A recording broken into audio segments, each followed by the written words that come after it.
Hi, folks. Welcome to Caribbean Central with your host, Dexter Tyson.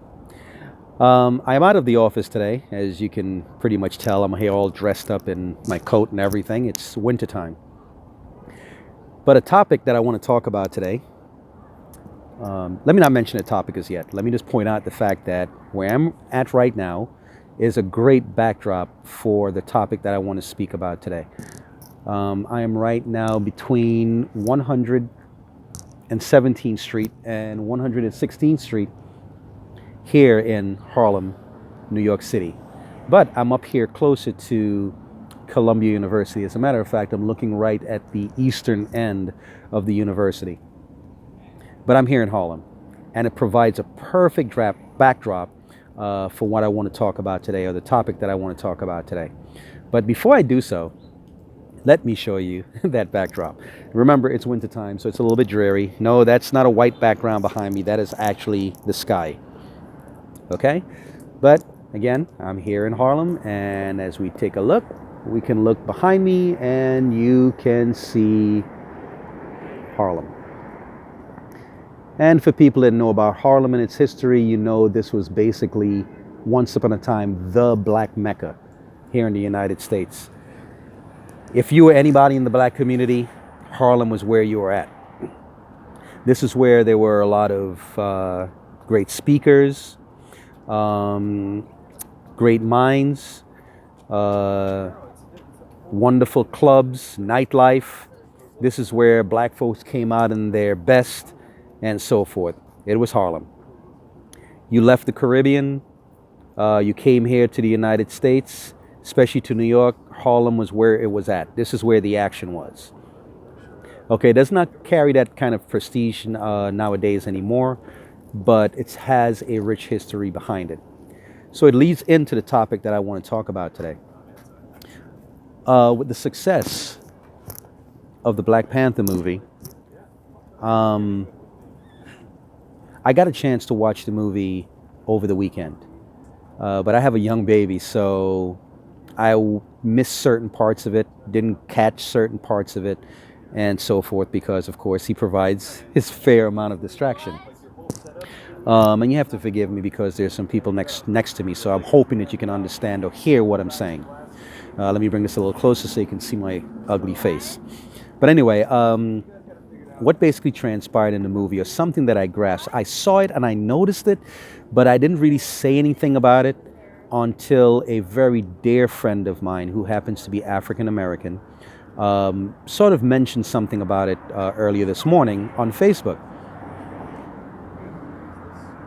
In the movie, I'm not giving away any information or spoilers, so to speak. What I'm going to say, you may notice it now that I'm going to put it in your mind, but I'm not giving away anything about the movie per se in terms of details.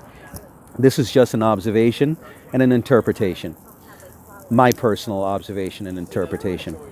And what I happened to notice in the movie was the villain. Depending on how you look at it, the villain, or the one who's portrayed as the villain, his name was Killmonger.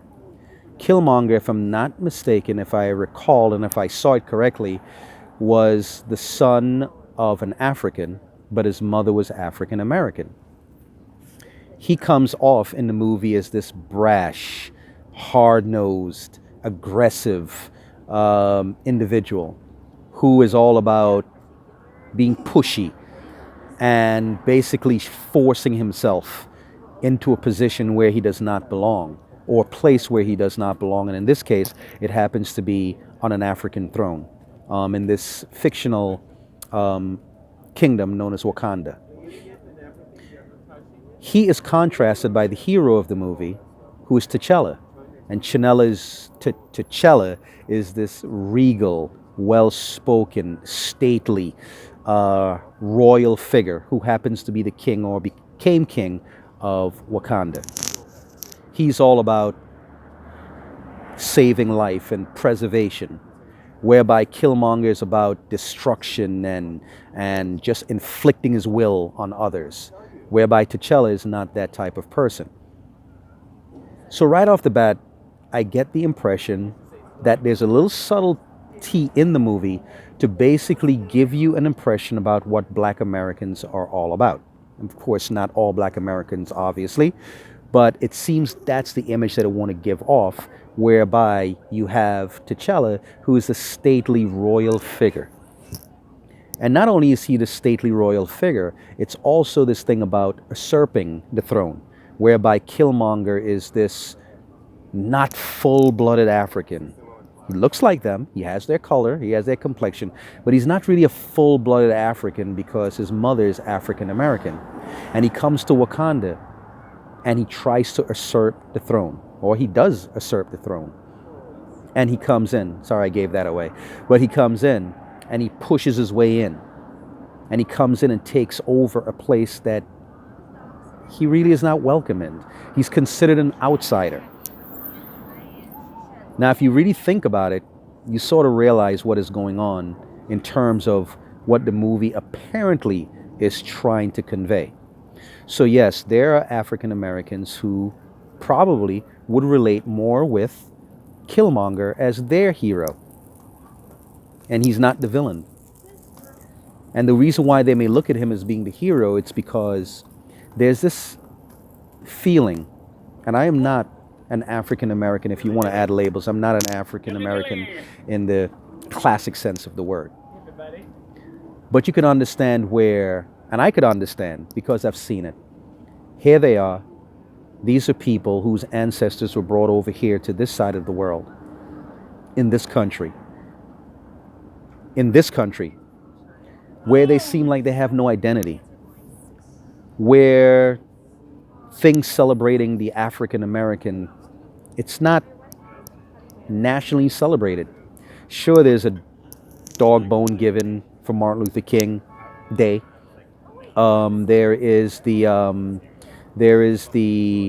Juneteenth celebration that is celebrated here in Harlem, and maybe a few other places in the country, but it's no big deal. There is no celebration, so it's like they have to more or less celebrate it for themselves. There is no shutdown of the entire country to celebrate the African American. And in my time living here in this country and being around them, you can almost see this loss of identity, or a lack of identity, I should say, where here in places like Harlem, there have been these movements that have popped up, trying so hard and so desperately to cling to, or to hang on to, or hitch is a better word, that identity back to Africa. You have the Black Israelite movements, you have just various movements that have gone on. And this is what I've noticed when it comes to them. I have a niece, and here's another thing. I've seen it, but I've seen it with my niece, where she has connections to the Caribbean because her father is from there, my brother. And she basically goes and she has her friends, and they're from over here. And they will come out to our celebrations, and it's like they'll be waving a Jamaican flag or a Trinidadian flag or something along that line. And it's like they have none of their own to wave around. I think I've seen more and more African Americans showing up now with a type of flag that would seem to give some indication of where they're from. Forgive me for moving down a little further, but there's some people that's standing next to me and they're getting a little loud over there. So basically, there is this yearning, this looking for an identity. I'm not saying for every African American, but I happen to see it. I have a brother who was born here in New York City, who spent most of his life, or pretty much all of his life, in the state of North Carolina. Father from the Caribbean, mother from here in the United States. And you also see it there. He really is interested and really hangs his hat on the Caribbean side of his identity. And I love that. I'm not going to say that I don't.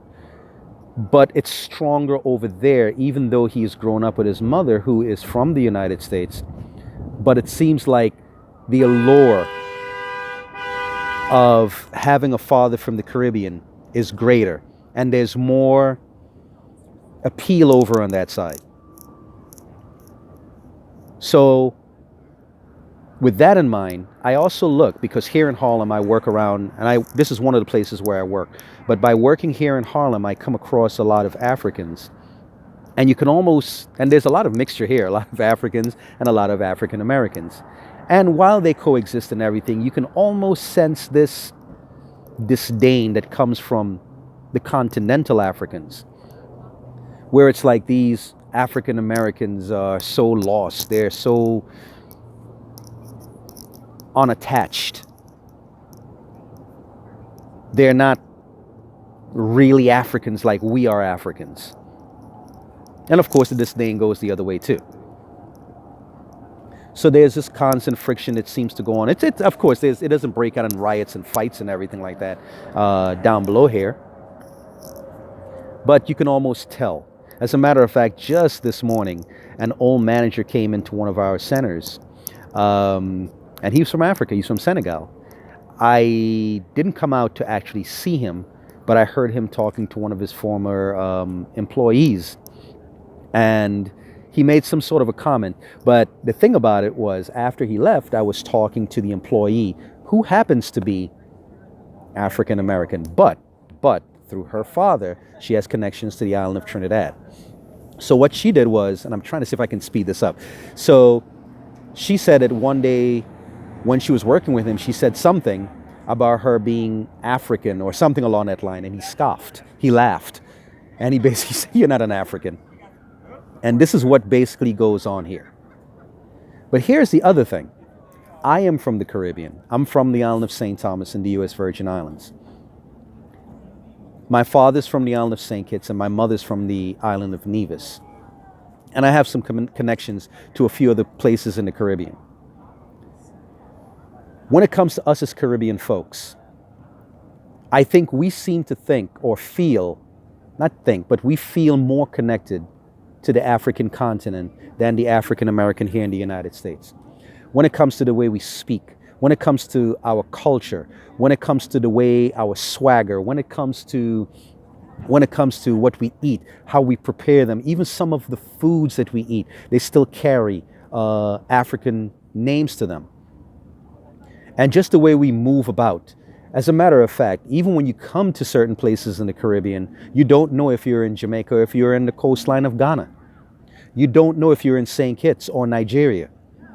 You look at some of the yards and so forth, and you happen to realize that there's a lot of similarities. And so this is some of the stuff that goes on. So with us now, you also sometimes notice, because I've been a part of this, I've seen this, I've heard this conversation, I've been a part of these conversations when I lived in South Florida, where there is this looking down of the nose at African Americans. They're lazy. We Caribbean people, we work hard. We do this, our parents do that, and we do this and we do that. Whereby there's this, oh, the African Americans, oh, they're lazy and they're not doing this and they're not doing that, and whatever the case might be. That's sometimes a narrative from some Caribbean people. So there's almost this, we're close to Africa. We have inherited certain things from the African continent that is still there with us, that you can find, you can smell it, you can feel it. And once you come here to the United States and you come around to African American, they seem so distant, like they're just out there, like in the ocean of just sailing around aimlessly. Now, I'm not even saying any of this is right so far, but you can basically feel and see what is going on. And in the Black Panther movie, it almost seems like this narrative is played out. Killmonger is this aggressive, loud, brash African American coming in, pushing his way in, like, hey, I want to be a part of this legacy. Whereby T'Challa and the others are stately, royal, regal, well-spoken, preserving of life, respectful. So it did cause me to think and to ponder what I was basically seeing that was going on. So those are my thoughts. I mean, there are other thoughts that I had, but of course, being out here on the road is a little bit distracting. I was getting a phone call because I'm recording this on my phone, so it was a little bit distracting, caused me to lose some trend of thought. But I hope you get the gist of what I was trying to say here. And I don't exactly know how this is going to be resolved. No, we're not out here fighting. We're not rioting. We're not carrying on. You don't have Caribbean people beating up African Americans and vice versa. You don't have continental Africans down here fighting with. But when you hear the talk, when you sit in conversation, sit in private, you sort of hear the discounting. Oh, there's African American, a bunch of boring or, whatever. Now, if you think about us as Caribbean people, here in New York City, we have our Western Union Day Parade. Oh man, we're out there waving our flags. We're proud. We feel like we belong to something. We belong somewhere. We're out there waving our flags and we're jumping up and there's this national pride. Trinidad, Jamaica. And we have our local carnivals back home and we're just all over the place and we're carrying on. We feel we're a part of something. We feel connected to something. The African American, I don't know if they can feel that way, or I don't know if they feel that way because look at the country where they're at. Sure, our ancestors also came over on ships that dropped us off down there in the Caribbean, that dropped our people off down there in the Caribbean. They came over here in ships and dropped their people off over here in the United States, or what became known as the United States, or after it was called the United States also. But yet, we feel we control our own destinies over there in those islands and in those countries, at least to some extent. And over here, they're a part of a nation that has shut them out. A racist nation that has shut them out and kept them out of anything that does not... I mean, there's nothing going around where you can say, hey, you know what, like you have Holocaust memorials and so forth. I know they opened up the African Museum down in Washington, D.C., but it's like, yeah, y'all can have your own celebrations over there, but we as the government or whatever, we're not going to jump in there and apologize for anything or have memorials for what was done to your people and so forth. We're not doing any of that. Yeah, we'll throw up some memorials in our parks for our Confederate soldiers and so forth. But for you guys, yeah, you can throw one or two up in Harlem somewhere in your communities, but this is not something we're going to go ahead and make a national thing. Whereby back home in the Caribbean, we're having carnival, we're shutting down the whole place.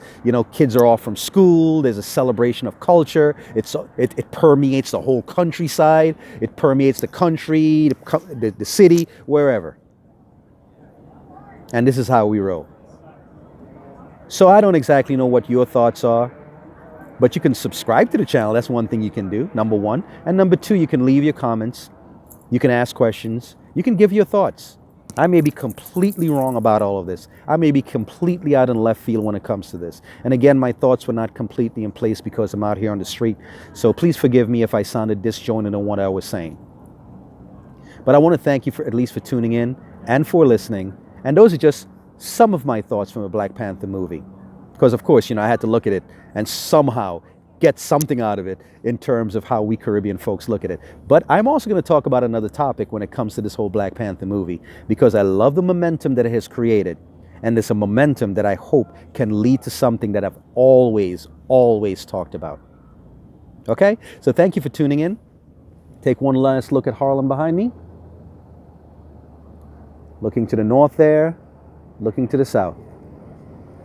But thanks for tuning in to Caribbean Central today with your host, Dexter Tyson. And again, please subscribe, all right? And stay tuned for the next installment that I'm going to put on here, and it's also going to relate to this Black Panther movie. Again, thank you for tuning in, okay? Have yourself a great day.